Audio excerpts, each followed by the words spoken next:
¿Cómo pues había yo de pensar en virgen?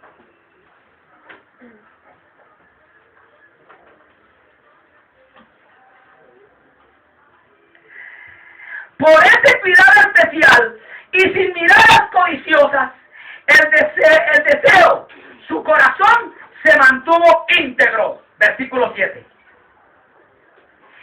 Si mis pasos se apartaron del camino y si mi corazón se fue tras mis ojos, si algo se apegó a mis manos, aleluya.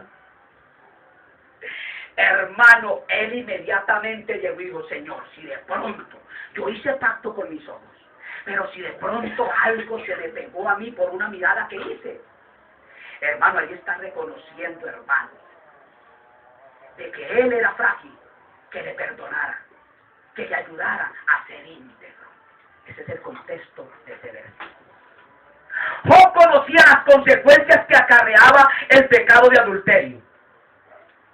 Y dice, si fue mi corazón engañado acerca de la mujer, y si estuve acechando a la puerta de mi prójimo, muera para otro mi mujer, y sobre ella otros se encorven, porque es maldad e iniquidad que han de castigar los jueces. Versículo 9 al 8. Si fue mi corazón engañado acerca de mujer, y si estuve acechando a la puerta de mi prójimo, muera para otro mi mujer, y sobre ella otros se encorven, porque es maldad e iniquidad que han de castigar los jueces. Entre otras palabras, llegó y dijo, Señor, si te he fallado con mis ojos, con mis miradas, Señor, primero que lo que hay que hacer es que mi esposa se vaya de sirvienta a otros. Y yo, por mi iniquidad y mi maldad, sea castigado por los jueces. Normalmente el pecado del adulterio comienza por una mirada codiciosa.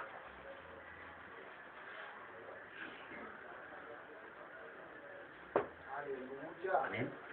Por una mirada codiciosa. Por eso todo el que llegue a la iglesia tenga mucho cuidado. Así es. Antes, mientras más formalita sea la persona, tenga mayor cuidado. Porque con sus palabras, dice el proverbio, halaga. Con su mirada atrae. Su aroma atrae. Hay que tener cuidado. Amén. Aleluya. Normalmente el pecado del adulterio comienza por una mirada codiciosa, como fue en el caso de David con Betsabé.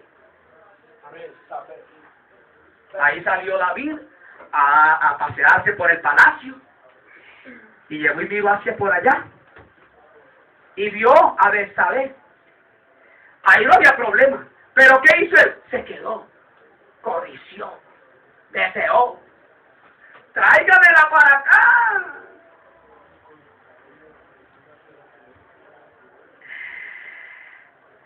Fue en el caso de David con Betsabé, la mujer de Urías Heteo, según de Samuel 11:2. La mirada codiciosa activa la concupiscencia del corazón. Mire, hermano, cuando se mira codiciosamente, inmediatamente, hermano, la concupiscencia se activa.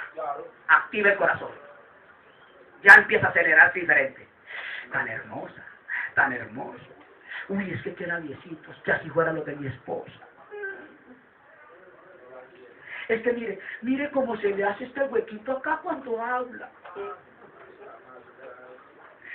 ¿Ah? ¡Aleluya! La mirada codiciosa activa la concupiscencia del corazón, de donde salen ¿qué? Los malos deseos que procurarán ejecutarse y en muchos casos llegarán a hacerse realidad, según Mateo 15:19 al 20.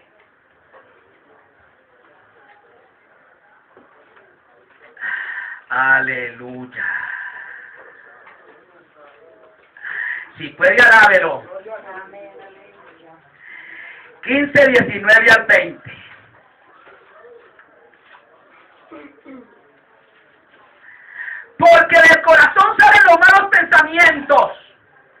muertes, adulterios, fornicaciones, hurtos, falsos testimonios, blasfemias.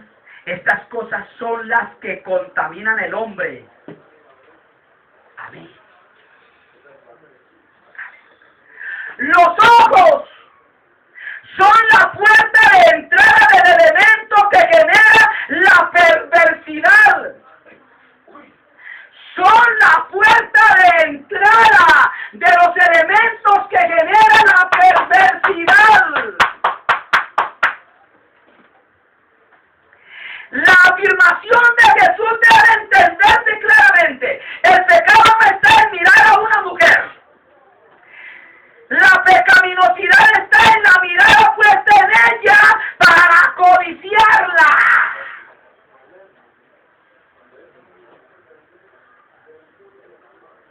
Se miró, se codició, se violó el 10º mandamiento. Por lo tanto, se violó el pacto con Dios y se quebrantó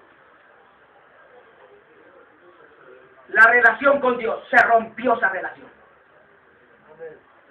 Ahí ya ese lazo de doble nudo fue roto, interrumpido.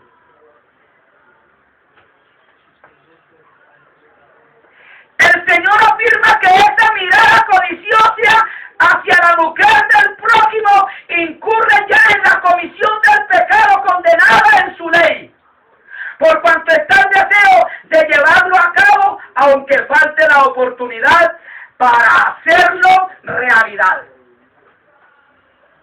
Así es. Se rayó al 10º mandamiento, así no lo haya llevado a cabo. Se codició. Se codició. ¿Cuándo sabe usted, hermano, hermana, cuándo sabe que usted ha fallado a ese pacto de codicia? Codiciar la mujer del prójimo, codiciar el hombre del prójimo. Cuando su corazón empieza a acelerarse, a latir diferente a lo normal. La intención es lo que Dios juzga y considera en todos los actos del hombre.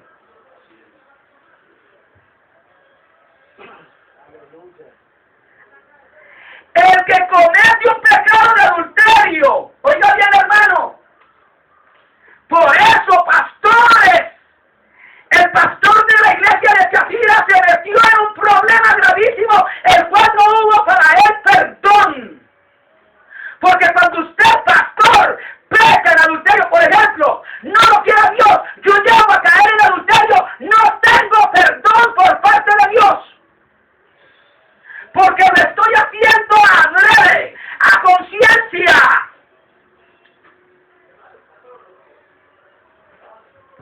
El que comete un pecado de adulterio grava de forma definitiva su vida. Dañó su vida por toda la eternidad, por toda la vida. La dañó. No seguirá siendo ese hombre, esa mujer la misma.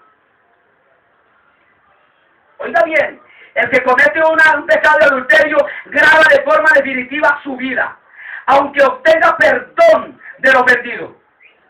Ningún ejemplo mejor que el de David y las consecuencias que acarreó aquel pecado para él, a pesar de que Dios ya lo había perdonado. El hecho del perdón divino no priva de las consecuencias propias del acto hecho, del acto realizado. El hecho del perdón divino no priva de las consecuencias propias del acto realizado. La práctica habitual, porque en este caso este pastor estaba habituado ya adulteraba con facilidad.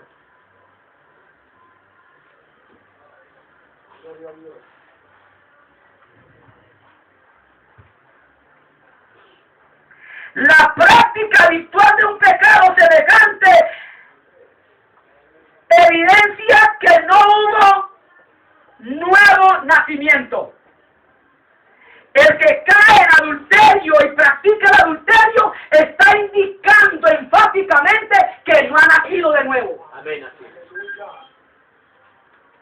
Una persona que ha caído en ese pecado no puede decir que nació de nuevo. Primera de Corintios 6, 9 al 10.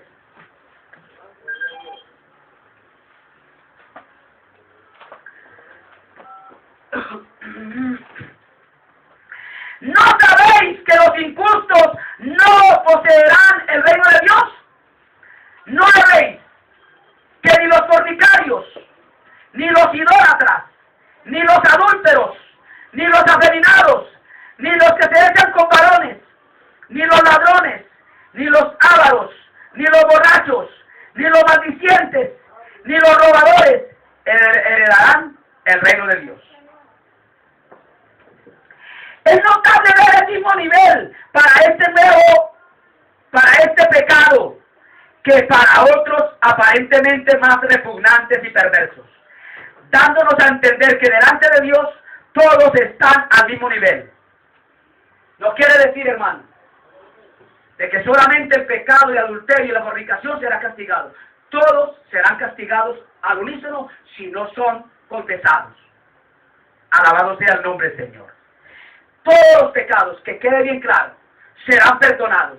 Si por ejemplo usted falló en adulterio, en codiciar la mujer del prójimo, o codició al hombre de aquel hombre, si usted corre a la presencia de Dios y pide perdón, puede alcanzar perdón. Pero si usted se constituye en un practicante, en la codicia o en el adulterio, puede entrar en el problema que entró este hombre: muerte.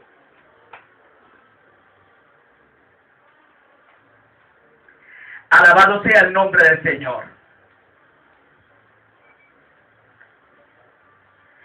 El adúltero podrá tal vez mantener en secreto su pecado. Oiga bien esto. Podrá mantenerlo, cual lo hizo este hombre de la iglesia de Tiatira. Pero debe saber que en última instancia dará cuenta del mismo delante de Dios, que es juez de todos. De todos.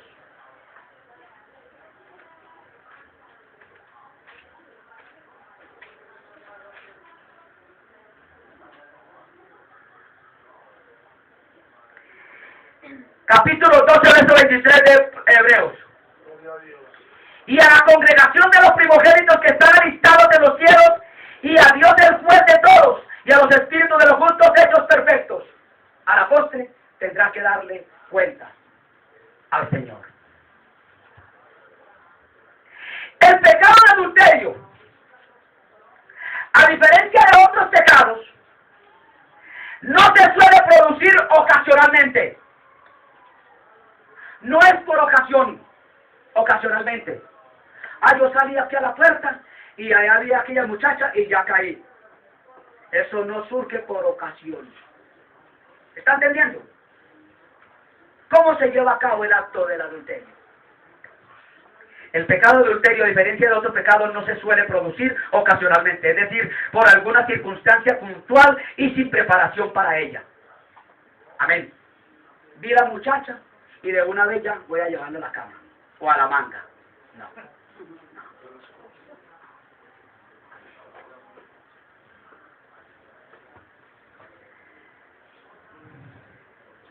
Esto es tremendo, hermano. Oiga, explico esta parte. El pecado de adulterio, a diferencia de otros pecados, no se suele producir ocasionalmente, es decir, por alguna circunstancia puntual y sin preparación para ello.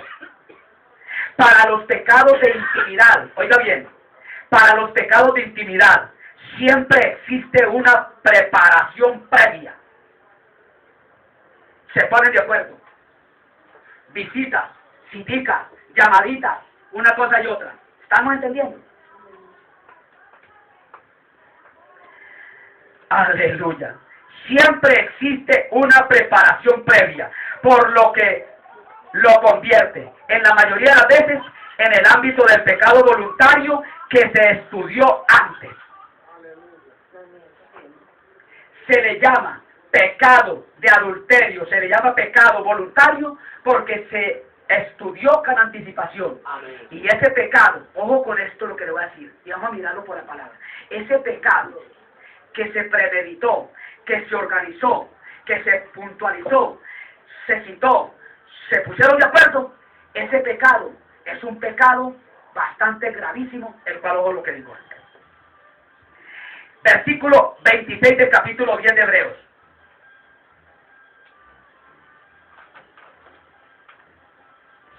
Mire lo que acarrea cuando usted, que Dios quiera que eso no suceda, planea adulterar, citas, llamaditas, porque si pecáramos voluntariamente, se pusieron de acuerdo, ella no lo llevó a las malas, él no te llevó a las malas, amén, fue voluntariamente, porque si pecáramos voluntariamente después de haber recibido el conocimiento de la verdad, ¿cuál es el conocimiento de la verdad? Los adúlteros no heredarán el reino de los cielos, no adulterarás, no codiciarás la voz de tu prójimo, etcétera, etcétera, ¿sí o no? Tiene conocimiento previo. Ojo, ya no queda sacrificio por el pecado. ¿Qué es lo que le espera a la persona que cayó en adulterio? Con previo consentimiento, con previa cita, previo acuerdo. Una horrenda expectación, esperanza. La única esperanza que le puede, hermano, esperar a esa persona que se puede asegurar es juicio. Amén. Oiga, hermano, tremendo. Debe tenerse muy en cuenta que para el pecado voluntario solo queda la esperanza de una drástica disciplina divina. No vaya a creer que la codicia que haya usted tenido está impune. Eso tiene una drástica disciplina. Porque usted, pastor, tiene conocimiento de la palabra. Usted lo hizo adrede, a conciencia, no lo hizo de gancho ciego. Debe tenerse muy en cuenta que para el pecado voluntario solo queda la esperanza de una drástica disciplina divina. Versículos 26 y 27, sin una horrenda esperanza de juicio y hervor de fuego que ha de devorar a los adversarios. Los cónyuges cristianos no deben olvidar que Dios es fuego consumidor. Porque es que siempre se habla, es que Dios es amor. Dios es amor. Dios te perdona. Hay pecados que no se puede descuidar porque, hermano, ya no hay perdón. Ya no hay perdón. 12 a 29 de Hebreos. Porque nuestro Dios es fuego consumidor. De ahí que la implícita descripción del verdadero pastor se encuentra en Hebreos 13, 7 al 8. Hebreos 13, 7 al 8. Menciona el versículo 8 poniendo como a Cristo como el pastor de los pastores que nunca ha cambiado, porque Jesús es el mismo ayer, hoy y siempre. Versículo 7 dice: acordaos de vuestros pastores que os hablaron la palabra de Dios, la fe de los cuales imitar, considerando, detengámonos aquí en esta expresión, considerando cuál haya sido el éxito de su conducta. La iglesia tiene que mirar el éxito de la conducta de ese pastor. ¿Cuál es la conducta de ese pastor? El pastor es evaluado por su conducta moral y espiritual.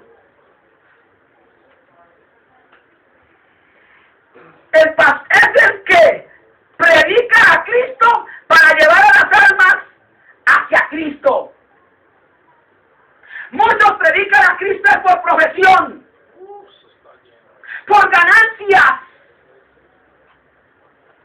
por darse en cartelera, pero no para llevar las almas a Cristo.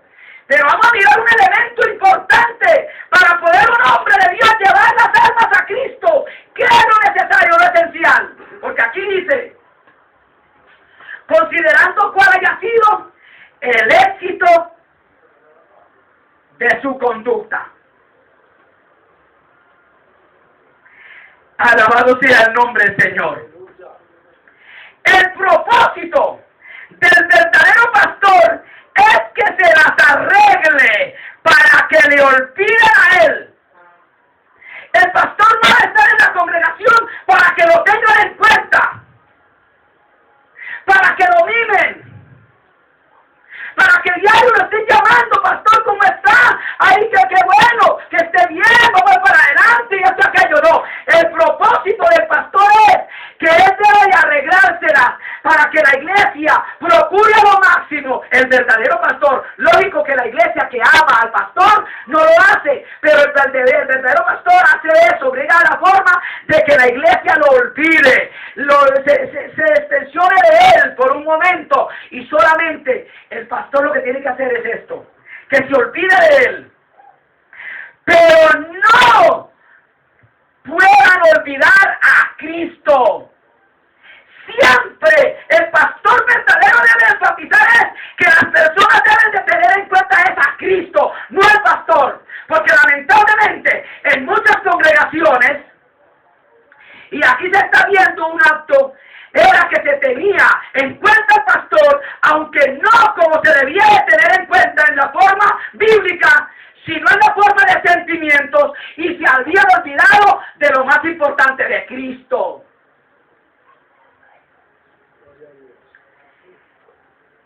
Pero no puedan olvidar al Cristo que les ha predicado.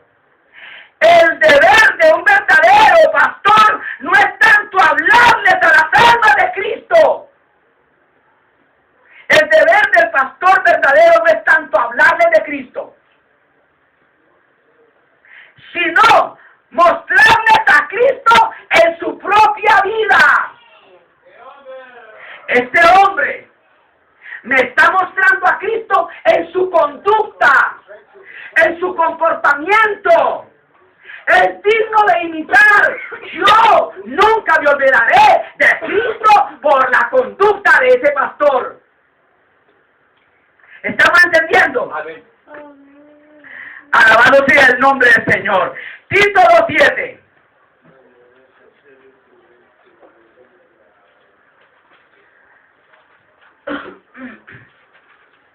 Mostrándote en todo por ejemplo de buenas obras, en doctrina, haciendo ver integridad y gravedad.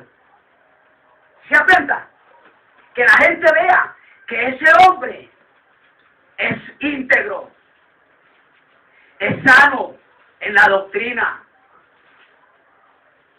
y de esa manera presenta a Cristo. Según este versículo, el pastor tiene que ser la demostración él mismo de lo que enseña. Él debe mostrar en su vida lo que enseña. Amén. Cosa que estos creyentes de la iglesia de Tiatira fueron sabios y se cuidaron en guardar la sana doctrina que habían aprendido desde el principio, porque ya vieron que el pastor no era de buena conducta. En cambio, la mayoría de los creyentes se desbocaron a seguir el pastor. Alabado sea el nombre del Señor. El pastor debe tener dignidad. Debe ser consciente de que tiene la tremenda responsabilidad de ser embajador de Cristo. ¿Y cómo voy a predicar yo a un Cristo victorioso, a un Cristo santo, a un Cristo puro, siendo yo un inmundo? Eso era la condición del pastor de la iglesia de Tiatira. Predicaba a Cristo, hablaba mucho de Cristo, pero no vivía nada de Cristo. Al Cristo de la gloria damos gloria. El pastor debe tener un mensaje sano. El verdadero pastor debe estar seguro de propagar las verdades del evangelio y no sus propias ideas. Alabado sea el nombre del Señor. Motivo por el cual debe tener en cuenta 1 de Timoteo 4:16. Todo pastor debe de tener en cuenta el consejo que le diese Pablo a Timoteo. Ten cuidado de ti mismo y de la doctrina.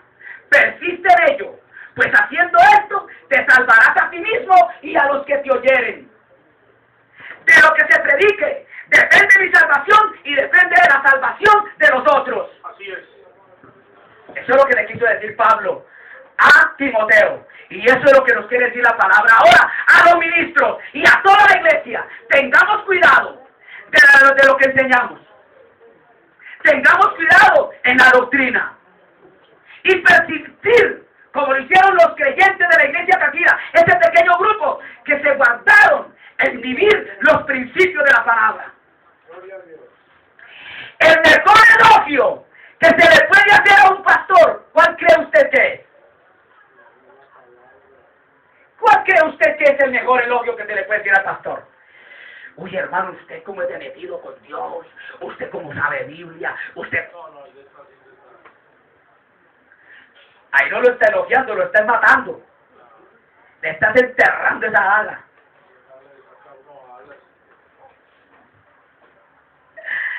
El mejor elogio que se le puede hacer a un pastor es decir de él: primero obró y luego enseñó. Mira, hermano, ¿cómo le parece el pastor que teníamos nosotros o el pastor que tenemos nosotros en la iglesia? Ese hombre, antes de enseñarnos algo, primero lo vive y luego nos lo enseña. Pero cambio otros enseñan y no viven.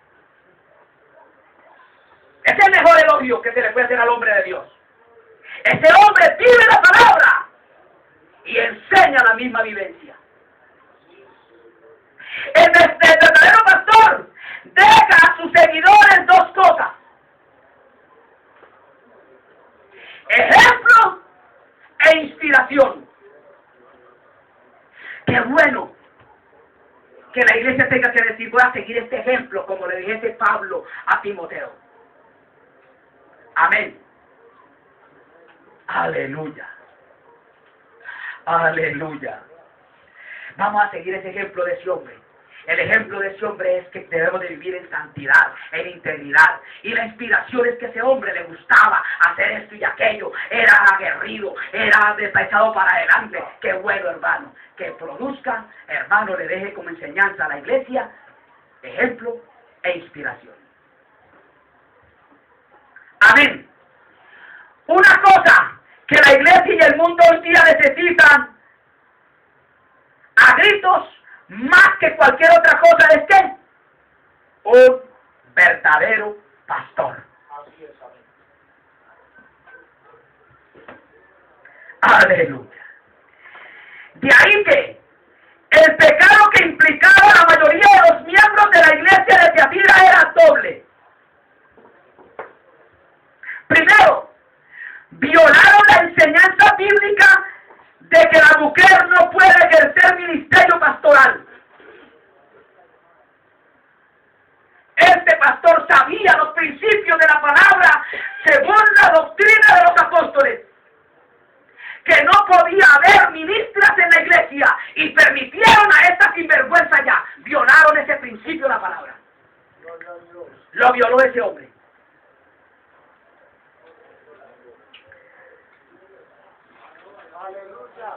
Amén. Que la mujer no puede ejercer ministerio pastoral. 1 Timoteo 2:12. Predique. Enseñe, pero no ejerza. Porque no permitió a la mujer enseñar, ejercer, ni tomar autoridad sobre el hombre, sino estar en silencio. No podía ejercer ministerio pastoral. Y este hombre la permitió en la iglesia enseñar, conducir. Ella ministraba en la iglesia, casi que se puede decir que el pastor quedó a un lado y ella era la ministra. Eso lo llevó a tolerar a la mujer Jezabel, que se dice profetiza.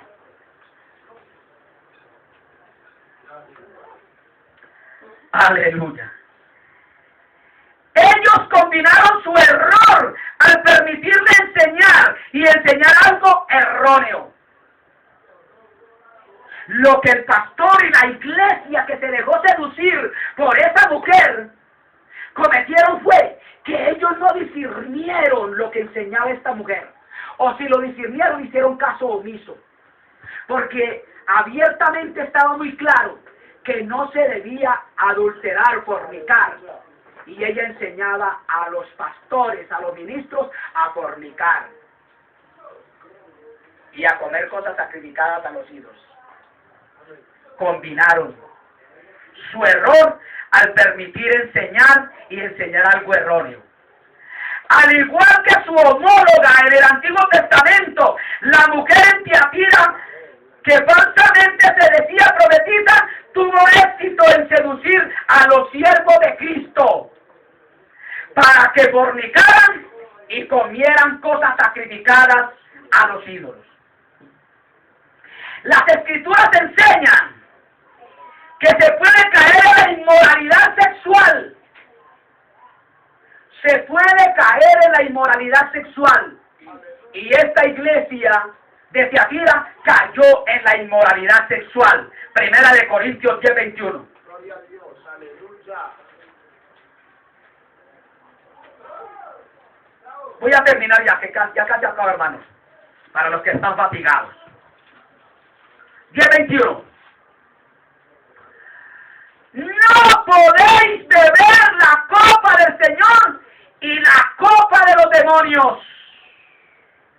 No podéis ser partícipe de la mesa del Señor y de la mesa de los demonios.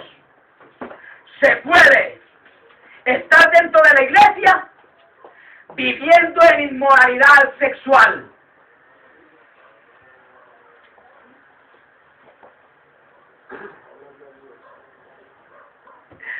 Aleluya. Mire lo que dice en el versículo 15, hermano, que quiero que lo leamos todo. Como sabios hablo, juzgad vosotros lo que digo. La copa de bendición que bendecimos no es la comunión de la sangre de Cristo. El pan que partimos no es la comunión del cuerpo de Cristo. Porque un pan es que muchos somos un cuerpo, pues todos participamos de aquel un pan. Mirad a Israel según la carne los que comen de los sacrificios. ¿No son partícipes con el altar? Pues, ¿qué digo? ¿Qué pues digo? ¿Que el ídolo es algo? ¿O que sea algo lo que es sacrificado a los ídolos? Antes digo, que lo que los gentiles sacrifican, a los demonios lo sacrifican, y no a Dios. Y no querría que vosotros fueseis partícipes con los demonios. No podéis beber la copa del Señor y la copa de los demonios. No podéis ser partícipes de la mesa del Señor y de la mesa de los demonios. Al nombre de Cristo damos gloria. Se podía participar o caer en la inmoralidad sexual y en la idolatría. Primera de Corintios 10:21. Ahí está, idolatría.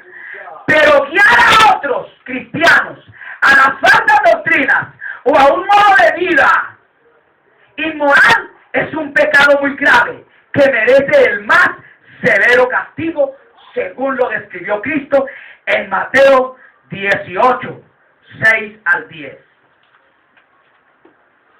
Ay del pastor que enseña o con su ejemplo conduce a otros a pecar. Ay, Mateo 18, del 6 al 10. cualquiera que escandalizare a alguno de estos pequeños que creen en mí, mejor le voy a que le colgase al cuello una piedra de molino de asno y que se le anegase en el profundo de la mar. Hay del mundo por los escándalos, porque necesario es que vengan escándalos, mas hay de aquel hombre por el cual viene el escándalo. Alabado sea el nombre del Señor. Por tanto, si tu mano o tu pie te fuere ocasión de caer, córtalo y échalo de ti. Mejor te es entrar cojo o manco en la vida, que teniendo 2 manos o 2 pies ser echado en el fuego eterno. Y si tu ojo te fuere ocasión de caer, sácalo y échalo de ti. Mejor te es entrar con un solo ojo en la vida, que teniendo 2 ojos ser echado en el infierno de fuego. Mirad, no tengáis en poco a alguno de estos pequeños, porque os digo que sus ángeles en los cielos ven siempre la paz de mi Padre que está en los cielos. Ay de aquel que enseñe con su conducta, con su comportamiento o enseñanza bíblica, que la acomode a su manera a pecar. Ay de los tales. Es tan serio llevar a otro creyente a pecar, que el Señor dijo que era mejor morir ahogado. La imagen de mutilarse a uno mismo describe la necesidad de acciones radicales al enfrentar al pecado. Así nos desechen, así nos traten mal, así nos digan lo que nos quieran decir, fanáticos, extremistas, etcétera, etcétera. No importa, tenemos que enfrentar el pecado y decirle, si es posible, al mismo pastor, porque aquí la palabra es directamente para el pastor, que él estaba corrompido y que la iglesia estaba siendo seducida por sus acciones. Es necesario confrontar al que haya que confrontar, si está haciendo cosas que a Dios desagrade. Alabado sea el nombre del Señor. La Jezabel del Antiguo Testamento enfrentó un horripilante final. ¿Será que los de la actualidad no? Hombres predicando en los púlpitos y seduciendo a la iglesia al pecado. Predicadores adúlteros, predicadores recasados. No hay un solo texto que lo acomode o lo quieran tergiversar. Es muy distinto, donde enseñe de que el hombre se puede separar de la esposa y luego irse a llegar a otra, casarse con otra. Según las Escrituras, no es así. Se están violando los principios de la palabra. El 7º y el 10º mandamiento, el 10º mandamiento de Éxodo capítulo 20, 14 y 17. Alabado sea el nombre del Señor. Sea bendito el nombre del Señor. Segunda de Reyes 9, 30 al 37. Mire lo que hacía esta belleza, esta hermosura.